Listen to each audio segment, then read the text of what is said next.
Did you know your brain has a built-in rebel that sabotages your own goals? It's called psychological reactance, and it's happening to you right now. Here's how it works.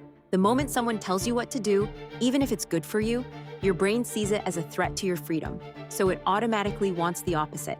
Tell someone not to press a red button, they'll want to press it more. Put a do not enter sign somewhere. Suddenly, everyone wants to go there. This is why forbidden fruit seems sweeter and why teenagers rebel against parents who are obviously right. Your brain literally interprets restrictions as attacks on your personal freedom. Marketers know this. That's why they use limited time offers and exclusive access to make you want things more. This same mechanism sabotages your diet when you tell yourself you can't have chocolate. It affects vaccine hesitance when people feel forced. It ruins relationships when partners try to control each other.